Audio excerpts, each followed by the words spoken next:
오늘 리뷰할 건 노트북 시장의 대표 보급형 모델 중 하나죠. 레노버 슬림 3 16 라이젠 5 7530U 모델입니다. 제가 구매한 가격은 40만원대 후반, 리뷰 작성 당시 가격은 쿠팡 기준 52만원이었던 저가형 모델로 16기가 온보드 램, 256기가 SSD를 탑재하고 있는 모델이었습니다. 제가 레노버 슬림 5나 요가 7 레벨의 제품들은 자주 리뷰했었지만 슬림 3 모델을 리뷰하는 건 이게 처음이에요. 이 제품을 제가 구매하고 리뷰하게 된 이유는 삼성이나 LG의 저가형 노트북 라인업과 비교해서 레노버의 저가형 제품을 구매할 이유가 있는지 확인해보기 위해서였는데요.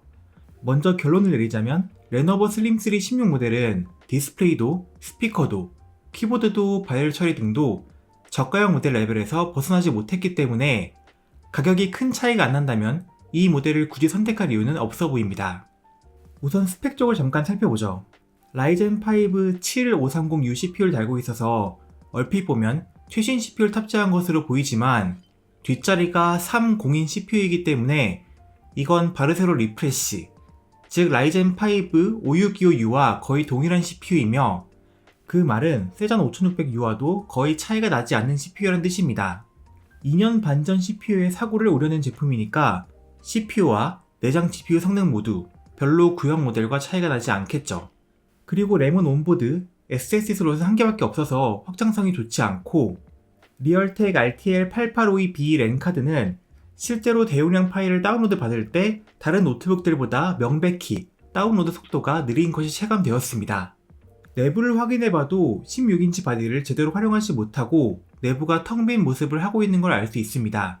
쿨링팬은 1개, 히트파이프도 1개밖에 없으며 배터리 용량도 47Wh로 바디의 크기에 비해 상당히 적은 편이고 상향식 스피커라고 이름은 번지르르 하지만 보통 스피커 달아놓는 위치에 스피커 유닛을 빼고 메인보드 위쪽으로 자그마한 스피커를 달아놓았을 뿐입니다. 스피커의 품질은 보급형 노트북 중에서도 구리입니다. 먼저 한번 듣고 가실까요?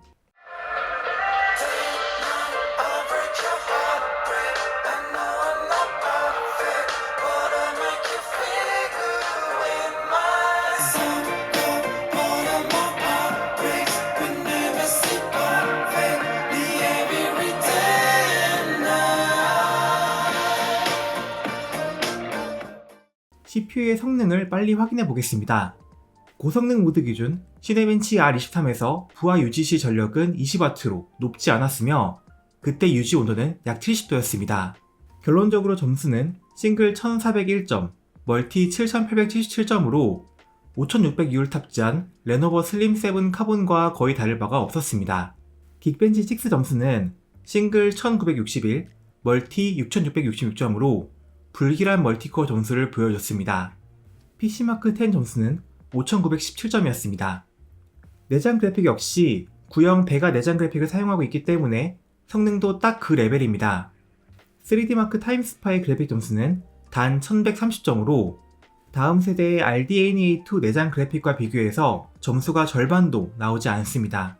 게임 테스트는 간단히 원신 정도에서만 진행해 보았습니다. FHD 플러스의 네이티브 해상도에서 비경 플레이 시 평균 28, 1% 하위 22프레임으로 예상대로 인텔 내장 그래픽을 넘지 못하는 성능이었습니다.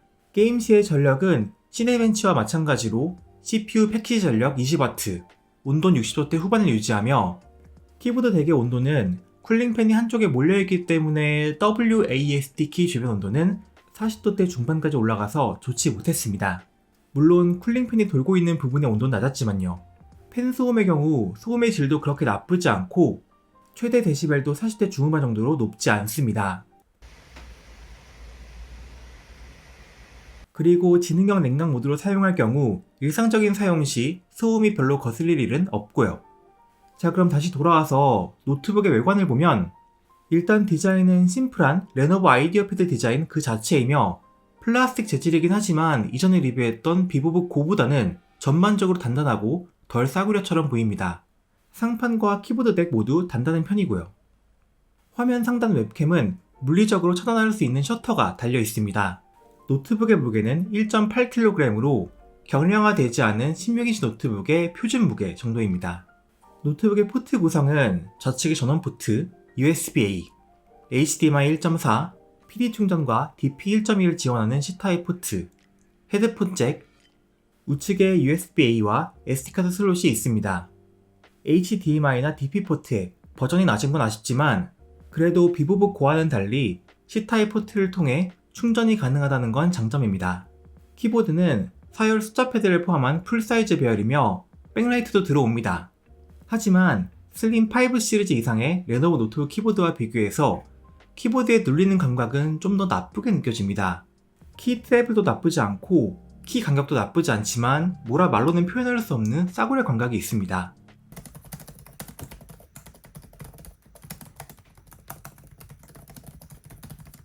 제가 레노버 노트북들의 키보드를 보통 고평가해왔기 때문에 약간 실망스러웠습니다. 터치패드 역시 플라스틱 재질로 표면이 뻑뻑한 느낌이 있고요. 디스플레이는 16:10 비율의 16인치 FHD 플러스 해상도 디스플레이고 스펙상 최대 밝기는 300니트라고 적혀 있습니다. 그리고 이게 300니트는 맞긴 맞는데 디스플레이의 색 영역이 sRGB 65%밖에 되지 않아 물이 빠져 보이는 디스플레이입니다. 색 정확도 자체는 몇 개의 색이 튀긴 하지만 평균은 1.23으로 의외로 나쁘지 않았네요. 여튼 저가형에서 보기 드문 16:10 비율의 디스플레이라서 약간 기대했지만 다른 노트북들과 스펙상 차별점이 별로 보이지 않았습니다. 배터리 용량은 47Wh로 작은 편입니다만 밝기 100%, 음량 50%로 유튜브 라이브 아카이브를 연속 시청 시 배터리는 6시간 30분 정도로 생각보다 배터리 타임은 짧지 않았습니다. 그럼 결론입니다. 레노버 슬림3 16ABR8 보급형 라이젠 16인치 울트라북은 노트북으로서의 기능은 별 문제없이 합니다. 전에 리뷰했던 초저가 노트북 비보북 고와 비교해서 더 만듦새가 좋고 PD 충전이 가능하다는 장점이 있습니다만 삼성이나 LG를 포함한 다른 노트북 제조사들의 보급형 노트북들과 비교해봐도 성능, 디스플레이, 키보드, 스피커, 확장성 등 대부분의 기능이 특별할 것 없는 보급형 레벨이기 때문에 이 노트북을 굳이 선택할 이유도 없어 보입니다. 국내 대기업 보급형 노트북들도 할인이 들어가면 50만원 근처에서 구할 수 있는데 메리트도 없는 중국 제품을 구매할 이유는 없지 않을까 싶습니다. 그럼 도움이 되셨길 바라며 다음에 뵐게요.